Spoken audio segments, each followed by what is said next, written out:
Okay, ladies and gentlemen, my name is Robin Shepherd. I'm Senior Advisor to the Halifax International Security Forum, a friend of the McCain Institute for many years. It is a pleasure to be here. Since we're 20 minutes already into the allotted time, we'll go over by maybe 5 to 10 minutes, and then the next session will lead into the break. This session is about weaponizing information, a subject which is obviously on everybody's minds. I think Wes Mitchell stated the case very clearly and very well in saying that on that score, as in many others, it's been a long time coming for Western democracies to wake up to a threat that was apparent to countries in Central Eastern Europe and the former Soviet space for quite some time. The guests that we have on this panel today, you have in front of you, but just so you can put name to face, we have Jamie Fly from the German Marshall Fund of the United States at the far end. Next to Jamie is Nathalie Nogaret from The Guardian, and I believe previously or perhaps contemporaneously Le Monde.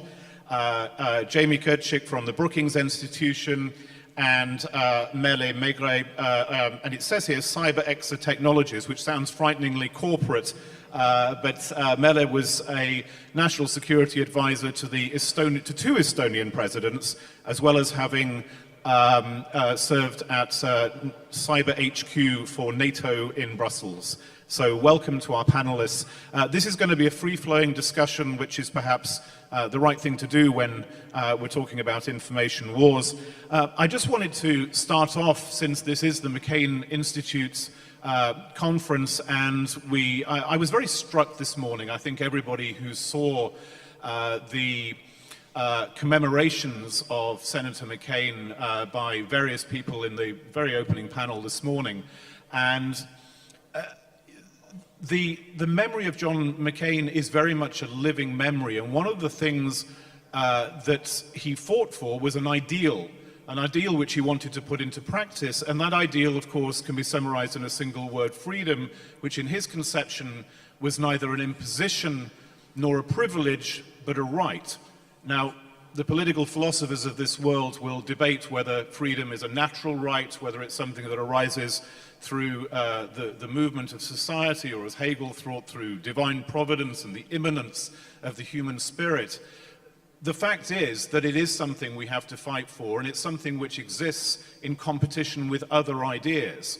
And while we focus understandably in this part of the world and also in Western democracies on the threat posed by a rival system of ideas and a rival system of practices emanating from the Kremlin, it is also something, as the Cold War itself reminded us, it is not just a battle between East and West. That battle takes place within our own societies as well. During the Cold War, there was an enormous propaganda campaign. There was a book that I read as an undergraduate student called Birth of the Propaganda State, about the rise of the Soviet Union. And it was a battle that was fought from east to west, but also within the West itself. When we look at Vladimir Putin's assault on many fronts on Western democracy, the information war, the propaganda war, is obviously in some ways first among them. Not there's a hierarchy of first, second, and third, and that one is more important than the other, but it is a battle that we have to fight. And I wanted to turn first of all to Mele, since you actually are someone who has been in the front line of a frontline states battle with Russian information war. And it strikes me that whilst we shouldn't underestimate, as Wes Mitchell pointed out on this platform, the power of Vladimir Putin and the energy he puts behind it, neither should we overestimate it. Fatalism can lead to apathy, can lead to us not doing anything about it. Could you address the question of how serious the threat is, not in the sense that there's any doubt it's serious, but where does it actually stand in the hierarchy of threats that countries like Estonia and Western countries face, and how, in your experience, are we able to meet that threat? Thank you, Robin.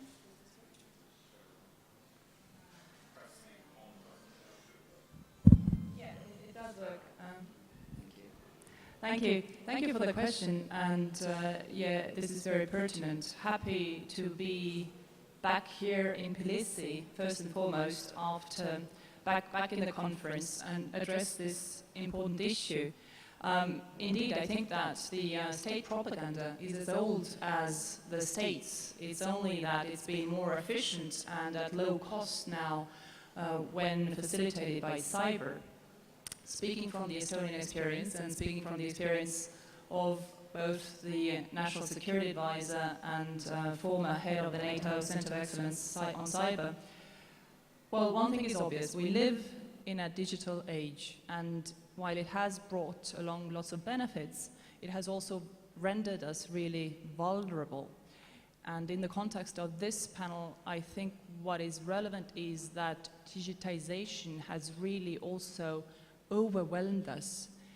The human capacity to make sense, to evaluate and evaluate the information is increasingly being challenged.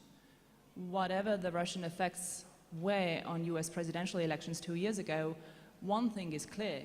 It has ended the innocence of social media, and it has definitely ended the authority of traditional media. So it is important first, indeed, as you say, to determine what exactly are we talking about.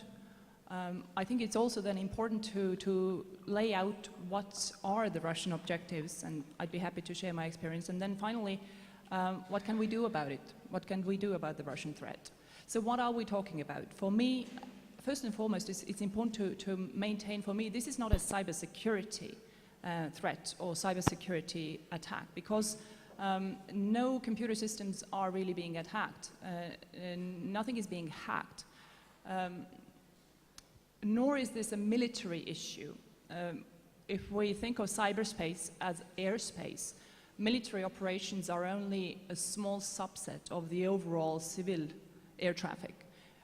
However, here in Georgia, it's important perhaps to maintain that the Russian understanding of the importance of information troops was largely increased and accelerated as a lesson learned from the Russian-Georgia war in 2008, when the Russian armed forces were criticized for not being able to deal with the propaganda correctly. And since then, Russian armed forces have set up information troops with the goal to set up an information domain whereby international information domain would be more receptive to Russian interests. However, as General Gerasimov himself said when speaking of the military, that war for him is in a 4-to-1 ratio, 4 being the non-military means and 1 being military means. Can I just stop right there, because it seems to me that certainly for myself, there is, I think it's very important the way that you delineated those two things, that we think very often of cyber attacks as being this single entity that is coming perhaps from Russia attacking. But in fact, there are two distinct issues, aren't there? There's the issue of attempting to hack into information systems, into military systems, into military communications, into nuclear power stations, into trying to mess things up, if you like, in terms of our cyber infrastructure. And then there's the question of the actual war of ideas. And those two things are often conflated. When you were working at Cyber Command in Brussels for NATO, was that distinction clear inside the structure of NATO? Or was it simply that you were trying to stop, you know, getting involved in communications? Was there a sense that, no, we're also fighting a battle of ideas? Well, first of all, let me correct this. There is a NATO Cyber Defense Center of Excellence actually located in Tallinn, Estonia. This is part of the network of centers of excellences of NATO. There are altogether 25 of them. And so I worked in Estonia, not in Brussels. But as you say very correctly, I think when we are talking about the information weaponization, for me this is an attack, not that much on cyber hacking per se, but it is an attack against the human intention, the opinion, our understanding of the world. And surely there is mix of the role of the humans, but also automation and algorithms there. So the whole cyber dimension is facilitating this. But above all, it is important to understand that it is not a technical issue, but it is a larger societal issue. And when looking as ways to counter this, first, there is, to a certain extent, of course, the responsibility of the social media platforms themselves, understanding the nature of the threat and understanding their own system and understanding or realizing that this should be a threat and this is a problem in the first place. But also, of course, when looking at it from the national side, you have to understand what Russia's goal is. I think, well, for me, it's been obvious the goal is not so much to send disinformation, but to question the mere fact that there is no single truth. Let me bring an example. The best tragic example, unfortunately, is with spinning of different reasons for the crash of the Malaysia flight in Crimea in Ukraine in the summer 2014, when in addition to there were different reasons spinned for the crashing, be it the Russian rocket, but also a Ukrainian plane, or then the idea that these people were dead in the first place and the airplane was flown to the Ukrainian airspace just to be exploded, or then that the aliens did it. So in this way, Russia is not really, it would be wrong to say that this Russian clumsy disinformation, which is often very obvious to undermine with a real truth. Their goal is not to be believed. Their goal is to send different messages to different societal groups. Often these messages are contradictory, and the whole goal is to create a context where nothing is true and everything is possible. Right, I wanted to turn to Natalie as a practicing journalist for The Guardian and also for Le Monde.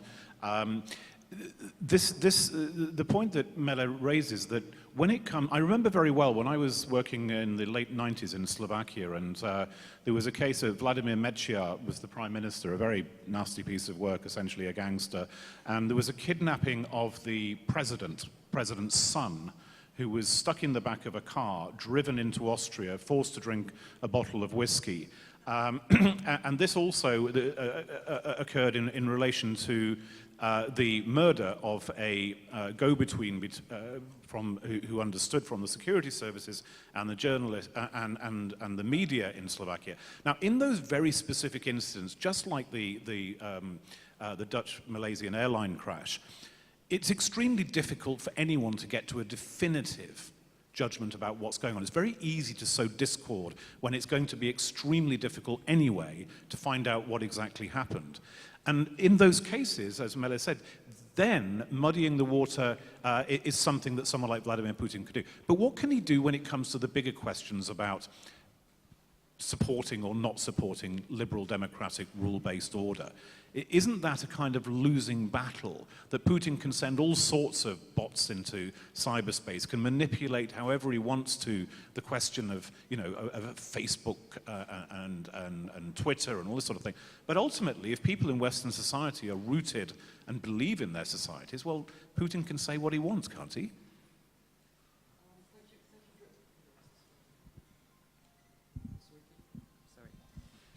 Thanks, Robin, for the good question. And it's a delight to be here and to be back in Georgia and with some very dear friends in the room. Yes, it's true. What Mele said is very true. That to avoid conflict, but it's also important that we show strength so that we weaponization deter of information, now, when it comes to Georgia, manipulation of information, I think you have to as do a campaign both. aimed I understand the need to be pragmatic at reaching, because Russia's a neighbor. There are natural goals that are hostile. ties, culturally, historically, people to people, in a coordinated, trade. But at the same time, deliberate Georgia way. has always been clear about All its of this identity, capitalizes about its sovereignty on our and weaknesses, territorial integrity. on our gaps in our systems, more than anything else. So But when I having speak with said people that, in I Georgia, think it is they- extremely dangerous. I think we actually face an existential danger as democracies, because if you cannot agree seek support from on outside. what the And I think it's very important that the basic United facts States and are, Europe if you and don't NATO even all know show up some here of the as we're doing basic at this things about conference what's going and on, make sure that we make how can you clear have a rational discourse? How can you, how can you deliberate over anything? How can you internally as a society, as a country?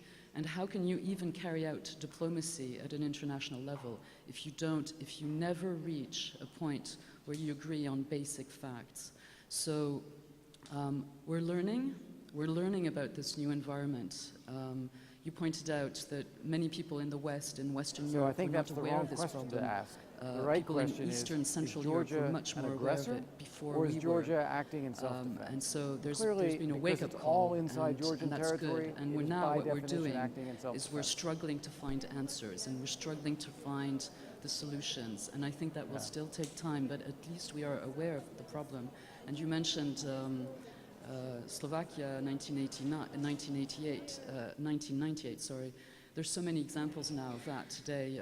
You know, the one example that strikes me is, do you remember the Lisa case in Absolutely. Germany John in early McCain's legacy 2016?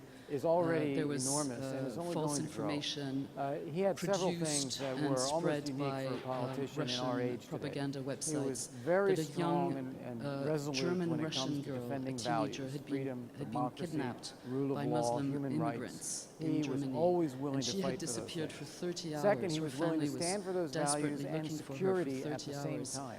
He And didn't see during those 30 our hours, national interests or the global fake, security the fake interests news, the and propaganda values as websites were alternatives. producing all He this saw news. them as And part even and parcel Lavrov of the made a same thing. statement Our saying values are that our German interests, authorities were and trying our to interests hide are our this, values. this crime, Finally, he this was one of those kidnapping and this politicians supposedly that rape. embodied the 30 idea hours of later, serving a cause as greater all this than news had oneself. already He spread, was always willing to she fight reappeared, for others rather and she than said she had about lied. She'd himself been at a or friend's his future. house. He was you know. always doing something And to try so to help a greater that cause. 30-hour And I think gap that's a great of example for all confusion politicians today.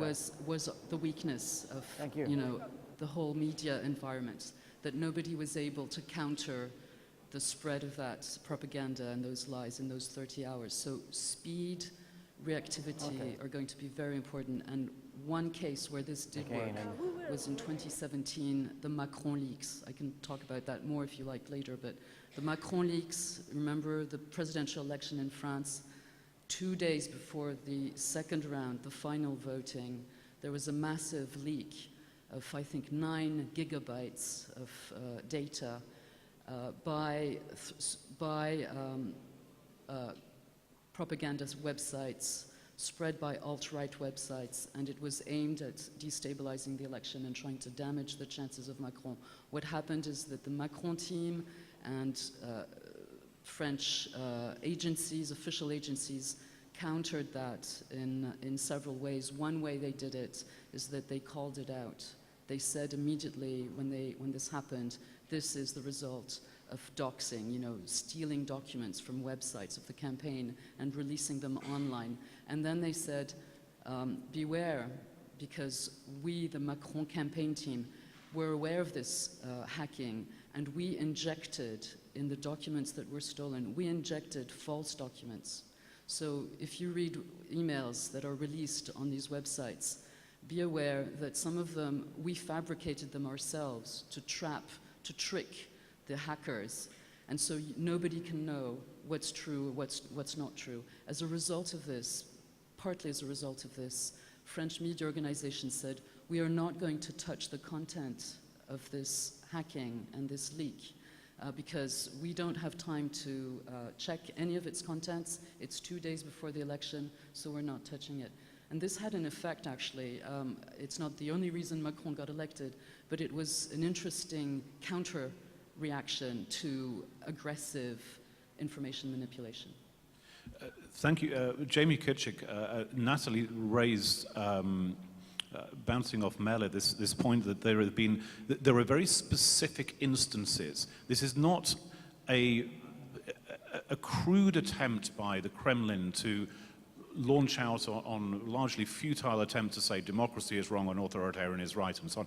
These are very specific instances which sow confusion. I wonder whether, while as Natalie also pointed out with regard to Emmanuel Macron and the election in France, that a rapid response was actually very effective, there's also a danger which we could flag up as in the form of a response, that this is becoming, the Vladimir Putin is the boy who cried wolf. There's only a certain number of times you can get away with this kind of rubbish before people stop believing it.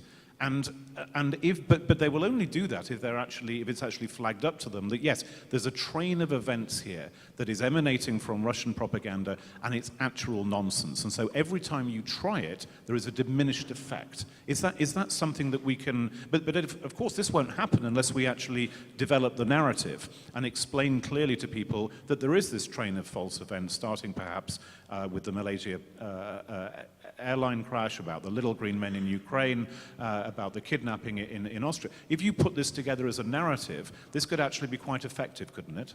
Well, I think, is this working? I can try one of the three that we have there. They told me, you said that, oh wait, this is now? No. Yes?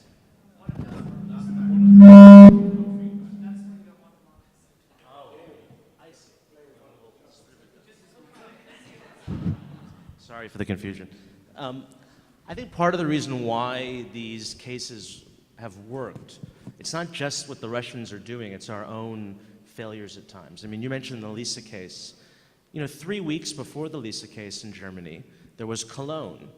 There was a massive attack by migrants on women in Cologne, sex attacks. And the authorities did try to cover that up. And it was only a couple of days later that the full scale of what happened was revealed. And that was, I mean, I understand it was a probably well-intentioned effort on the part of the German authorities. They didn't want to feed into right-wing narratives, far right-wing narratives about migrants. But I think the costs of trying to cover up something like this are far greater than whatever benefits you get from trying to mitigate anti-migrant feelings. So I'm not aware of the kind of, TikTok deliberations in Moscow about how they plotted out the Lisa case, but I think part of the reason why they thought they might be able to get away with this is just because 3 weeks earlier in Germany, there had been an attempt to cover up a case of migrant crime. And the Russians very cynically thought, well, we can probably take advantage of this. And so much of what we're talking about today, the success of these Russian active measures, they really do depend on the behavior, the integrity of the individuals in our own political elite. I mean, in France, there was a sort of consensus that they were not going to participate or take advantage or exploit Russian active measures. In the United States, I mean, maybe 50 or 60 years ago during the Cold War, we had more of a political consensus about using compromise on our domestic political enemies or opponents in the United States. That's gone now. So, I mean, it was really Marco Rubio, was really the only Republican official I can remember during the campaign who said, when asked about the WikiLeaks dumps, and Jamie can confirm this because he worked for him, Marco Rubio said, hey guys, you know what? Today it's the Democrats that the Russians are going after. Tomorrow it could be us. So I'm not going to make hay and exploit these revelations, even though they're about Hillary Clinton, and I don't like her, and I'm not supporting her. I'm not going to jump on the bandwagon and play a role, basically be a useful idiot in a Russian influence campaign. And I wish we had more politicians like that and more political leaders in the United States who felt that way, who felt a greater sense of patriotism and sense of solidarity with their fellow Americans, even if they're a member of a different political party.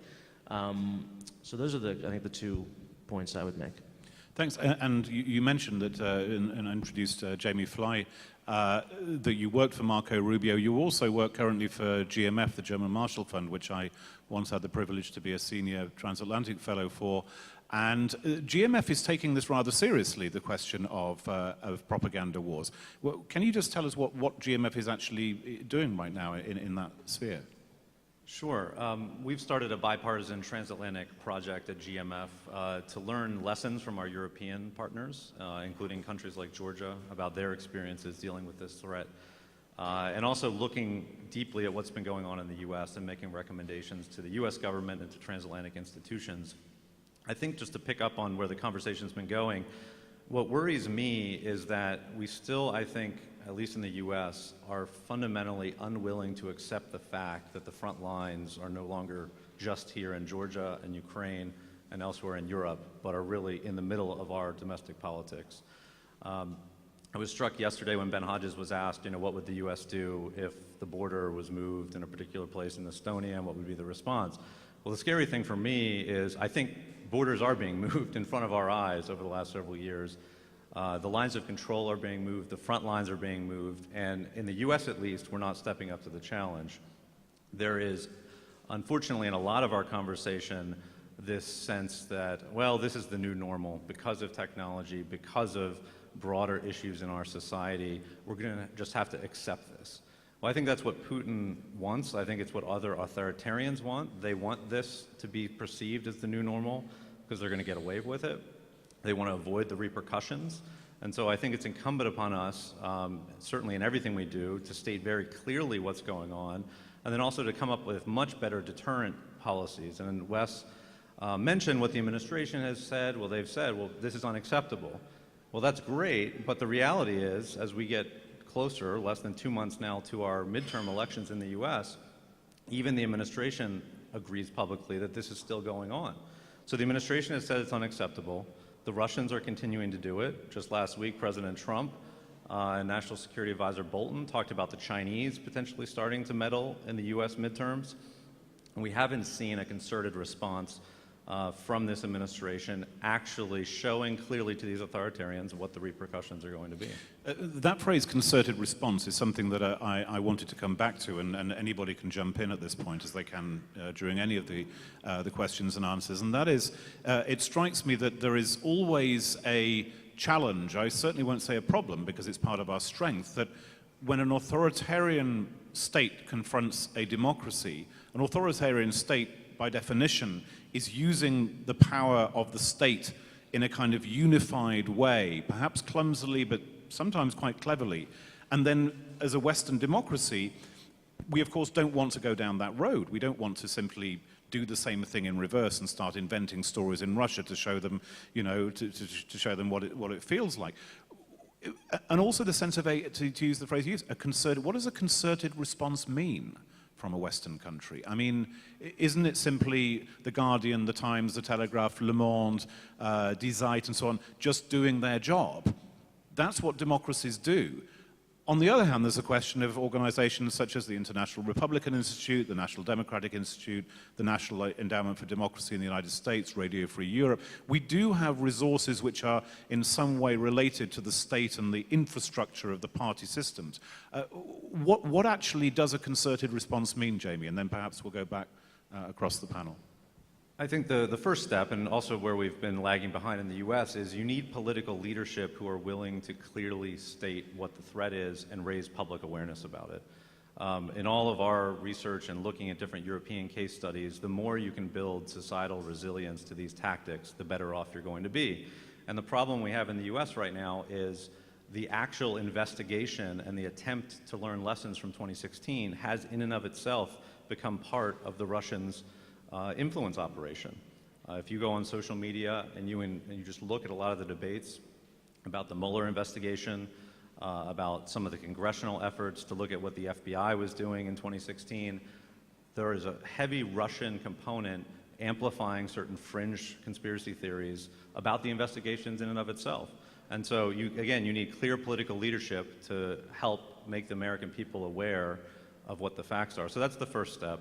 The other piece is, I think there are a lot of lessons that can be learned in the transatlantic context. What I've been struck by is that although there's more activity on this issue at NATO, within the EU, you have cyber centers of excellence, you've got strategic communications task forces set up, I'm not sure there's a real valuable government-to-government exchange going on. We and other researchers have briefed the North Atlantic Council on a number of occasions. I've been struck talking to diplomats in Brussels who tell me that the NAC has, at least this was several months ago, had never met in full session to actually discuss this issue of interference within the alliance. At what level does it become a sanctionable offense? Now, clearly, if it can be shown and proved that Russia was interfering directly in the elections in terms of hacking into email systems, then you could argue that is clearly a sanctionable offense. What if they're just backing a candidate? Is that a sanctionable offense? Or backing a stream of information? It is in the way they have gone about it, they have violated multiple US laws. As we've seen with the Mueller indictments, even their cyber activity has gotten into there's purchasing ads for American political campaigns foreigners participating in the American electoral process is illegal. So in the US context, there's plenty of information, some of which has now come out through indictments, which is a positive step, and that's part of it. But we haven't taken the same approach that we have with terrorist networks, for instance, in terms of following the money and tying in the illicit finance piece, and actually going network by network and taking these networks down and making these individuals less likely or less willing to even engage in this. And is there any indication that we are actually pursuing that, that there is some, that we are starting to look at weaponization of information in the same way as you said, following the money as we would do in counterterrorism? They're starting to head in that direction, but it's very early, and there's, again, a lot of blowback and debate within American society about how far are we willing to go to punish Russia over this or other authoritarians. And I think a lot more needs to be done, because obviously we have not reached that point where our deterrent message is strong enough to cause them to at least step back or stop their behavior.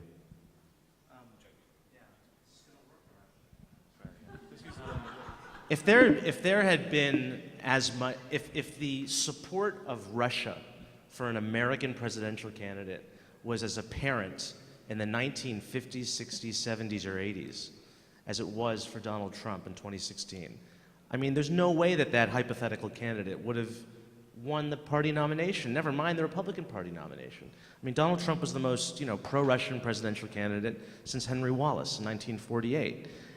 But the American people voted for him.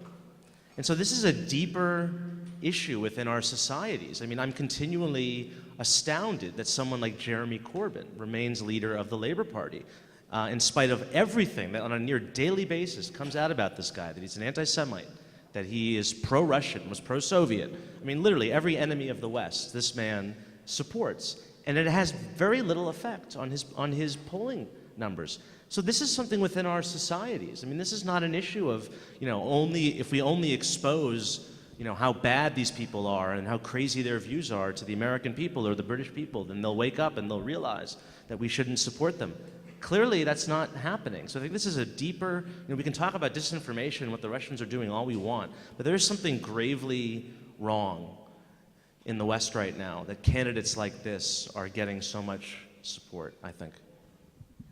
Natalie. There is a lot wrong. Corbyn is not prime minister yet, and that's a good thing. That's a good thing, my opinion. And I think exposing, we must never give up exposing what needs to be exposed. You shed light on something. Very, very strong sunshine can dry up something, that doesn't smell very nice.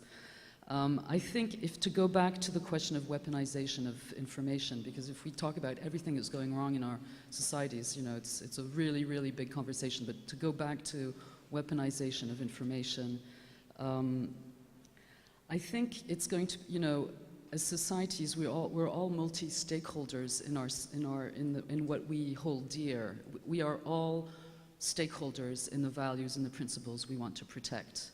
So all of us, as citizens, as media organizations, as NGOs, civil society, political parties who have principles and values, leaders, business, it's a stakeholder thing. So we're not going to have one easy, homogeneous answer to this. It has to be, a patchwork of like-minded efforts. And as a journalist, I'm the journalist on this panel, so as a journalist, I do believe, if I have one very simple message, it's that information is like food. We need it to live. We need it to make decisions that help us thrive, that help us be decent human beings. It's like food. And just like with food, you have junk food. Well, with information, you have junk information. So imagine a world where we start thinking along those lines, where when you're shopping to buy your food, you choose the products that you think are going to be good for you. And you can choose them because you know that this product is actually healthier. And you may know that product is healthier because on it there's a label that says, there's a name that says, I contain this and that, I'm produced here, I was transported this way. You have information about the very products you're buying. I think we have to think about information and news in those terms as citizens and as media organizations. It's also, I'm currently reading and studying for a book I'm doing, Elizabeth Eisenstein, who wrote a seminal book called The Printing Press as an Agent of Change, and it's about the printing revolution in early modern Europe. And she and others pointed out that information overload had happened by 1500. 8 million books had been printed in the space of 50 years, when the scribes could only get out 1 or 2 or 3 copies of anything prior to 1440. It's also interesting that erotic fiction appeared before the scientific revolution. So you get a lot of junk and a lot of rubbish before you can actually get to the truth. But it's very turbulent times. I mean, the Reformation and the scientific revolution changed the world fundamentally. And I think that I agree with Jamie, and I take it even further. We're living amid one of the great world historic changes, and it's incredibly difficult whilst you're living amidst that transition to get a handle on what's going on. But right back to this particular question, I wanted to bring in Melly again. Is there anything that you would like to add in terms of what we actually do in terms of responding to this problem? I mean, we can state the problem, and we could state it for the next 5 years. What do we actually do today that we're not doing? Yes, thank you. This is not working. I think we've got 2 that work out of 5. Well, we can share. Adding up to you said, Jamie, I think, and answering the question like what we can do, I think you're very right at pointing out that the borders are coming to the west, and it's not just the frontline states that are vulnerable, but at the same time, it is useful to keep in mind that countries like Ukraine, for example, and also potentially Georgia, are used as test cases or labs of these attacks before attention is turned to the West. And let us think of, for example, the way the election system was hacked or attacked in May 2014 during the Ukrainian presidential election. Those were the first attempts, and those were the lessons learned that were then later applied to the US presidential elections. So as a way to mitigate that vulnerability, I think it is very important to support, to come up with resources from the West, from the side of the US, EU, NATO, to build up the resilience of cybersecurity and integrity in countries like Ukraine and Georgia, to help convene the best practices in making them stronger, because ultimately that way we are making ourselves stronger. Moreover, what can be done at the level of corporate business, at the level of national actors and international actors? And some examples. As I said before, there is some corporate social responsibility to be held both by the large social platforms, but also tech companies in general. And the key there is for them to recognize that there is a problem, because if they do that, then it shouldn't be too difficult to identify activities that are suspicious. At the level of nations, I think what is important here is to underline that each nation has its own culture and history, and therefore the best strategy against the Russian threat really is to have these strategies managed at the country level, tailored to national agencies, because it is at this point that each nation knows best how to build resilience against their vulnerabilities. As countries do that, secondly, I think it's really important that they do a whole-of-nation approach and do that in that coordinated manner. By that I mean cooperation with the national government, intelligence agencies, military, but also the private industry, the research agencies, the civil society, and academia. And when that whole-of-nation effort is brought together, it is important particularly to bring together experts working in various areas, such as people from computer science, but also cognitive science, psychology, security, political campaign, so that we have an interdisciplinary approach. And finally, at the level of EU and NATO, I think some of the good examples are there. Just the fact that NATO has set up the Tallinn-based Cyber Center already 10 years ago, but also Riga-based Center of Excellence on Strategic Communications. And last and least, I'd like to recommend an effort that EU has been done lately. We haven't really talked about the election integrity. EU hasn't just been talking, but experts at national level in July put together a compendium on cybersecurity of election technology, which is a collection of best practices from EU countries in helping to prepare everybody for the upcoming EU parliamentary elections. And this is a text available when you Google it, and highly to be recommended to anybody who is concerned about either elections at national level or at the EU parliamentary level. Thank you, Melly. I'd like to open up the question to the audience. And I see the lady in red just there. Please, first.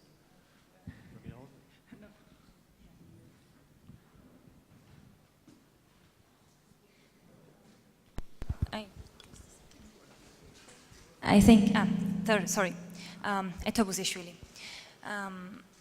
In some cases, Russian information operations were preparing the soil for kinetic war, while in other cases, they were the part of active measures. So how do we know that something is a preparation of kinetic war and something is just a part of active measures? Thank you. Sorry, something is part, I didn't catch the last bit. So how can we distinguish that something like information operations, Russian information operations, are the part of active measures or they are the preparation of kinetic war?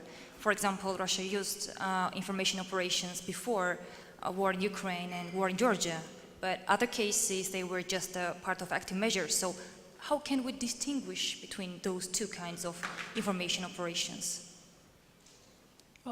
Well, it really then is about the professionalism of the intelligence services in being able to distinguish, in having the early warning systems set in having the ears and eyes capable of seeing what's actually happening.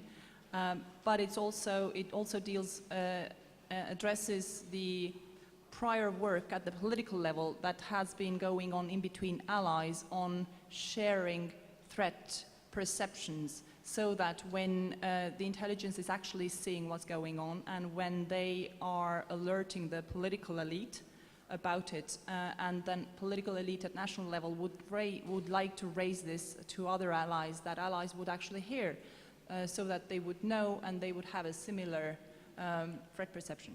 Thanks. Let's take two questions now. First, this gentleman here, and second, James Nixie in the 1, 2, 3, third row. Thank you. Thank you for terrific presentations. So my question concerns modern technologies. So what do you think, how can we specifically modern technologies be used to counter disinformation? Maybe it goes to everybody in the panel. Thank you. Thank you. And James, with the red tie, just if you stand up, James, they'll see you.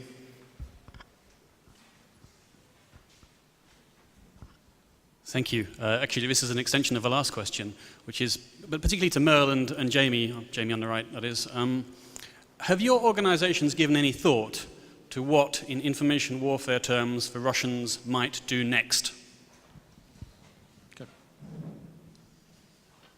So on the issue of technology, Merle raised a good point earlier. I mean, we always argue that we need a whole of society response. So I focused initially in my comments on what the US government should be doing. But in the US, we're starting an extensive discussion with the social media platforms because they obviously created the ecosystem in which this activity has occurred and have created technologies that have now been exploited by the Russians and Chinese and others.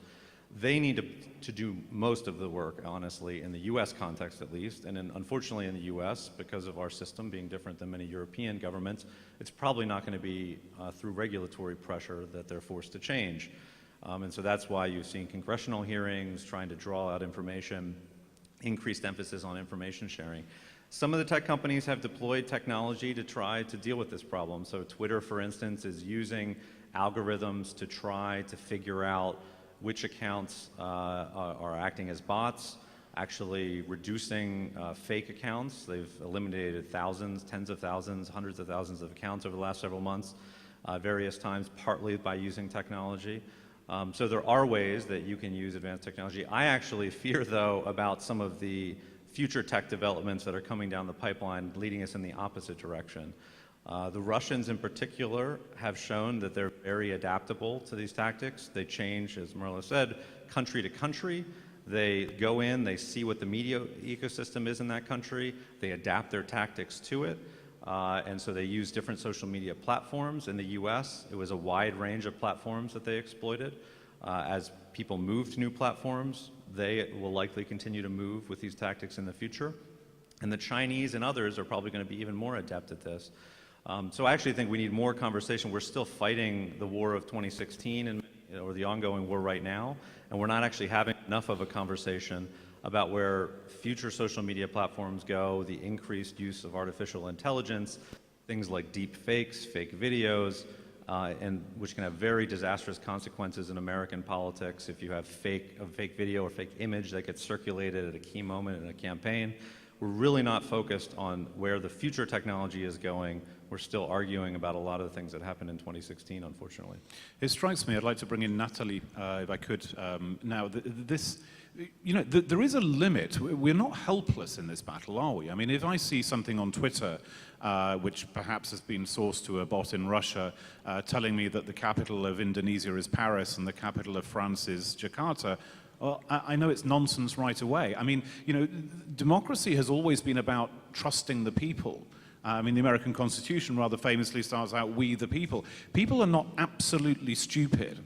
And sometimes there's a temptation to believe, well, Vladimir Putin can tell us anything and we just believe it. But actually we don't, do we, Natalie? No, indeed, I think we shouldn't be panicking. We should be determined, just determined to address this problem. But let's not minimize it at the same time. A friend of mine recently spoke to a group of students in England, and he asked them, there was a whole room of students, international students, British students, and he asked them, how do you get your news? And they said, Facebook. And then he said, what's the source? And they said, Facebook. So, and this goes back to my thing about junk food and good food, We need to be able to identify the good food, we need to make people aware of where the good food is, and we need to create the conditions for the good food to be produced.